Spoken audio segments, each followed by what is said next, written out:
Alhamdulillah,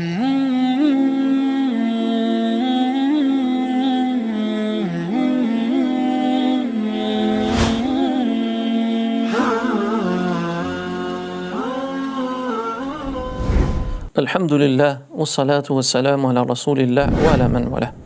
Falëndërimi tek Zoti i gjithësisë, paqja e lavdërimi i tij qoftë me vullën e pejgamberëve Muhammedin alayhi salatu wassalam, familja dhe shokët e tij dhe të gjithë ata që pasojnë atë deri në fundin e kësaj bote. Vazhdojmë me temën e 36, tajdidu amruddin, rigjallërimi apo ringjallja e fesë. Kohë pas kohe dhe kalojnë njerëzit dhe shpesh herë do të shohim se si venitet besimi tek shumica e popujve. Dhe kjo ndodh për sa kohë që ata heqin dorë dhe vdesin dietar, njerëzit e ditur të atij vendi, do shohësh njerëzit që do të marrin her mbas here si dietar, njerëz të paditur dhe ignorantët që do të mësojnë atyre çështjet e fesë apo të dynjas.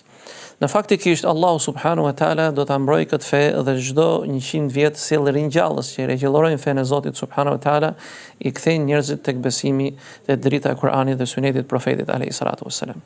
Allahu thotë në Kuranin Kerim: Inna nahnu nazzalna dhikra wa inna lahu lahafidhun. Ne të vërtetë zbritëm atë Kur'anin dhe ne do ta ruajmë atë. Në ajetin tjetër thotë Allahu subhanahu wa taala: Inna ma yakhsha Allah min ibadihi al-ulama.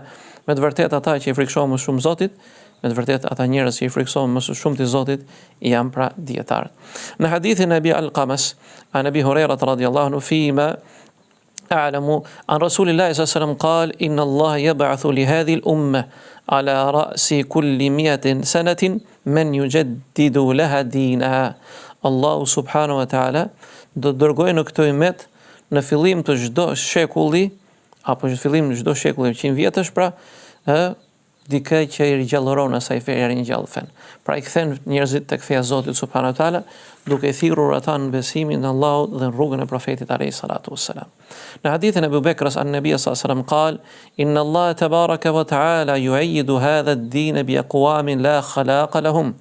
Allahu subhanahu wa taala në hadithin e Abu Bekrs nga pejgamberi sallallahu alaihi wasallam, Allahu me të vërtetë Allahu subhanahu wa taala i madhruar qoftë ai, do ta ndihmoj këtë fe me popull që s'kan pjesë në këtë fe. Në hadithin e Buhariut me njerëz që rajulun fajirin, me burr njerëz të prishur, pra edhe pse ata mund të jenë njerëz të prishur apo kanë gabime, mirë po vjen puna ata për çështjet e fesë dhe besimit e ndihmojnë në përkrahin atë për çështje të ndryshme dhe kështu që Zoti subhanahu wa taala duam apo nuk duam ne do ta hapi të vërtetën e tij dhe besimin e tij në mesin e njerëzve.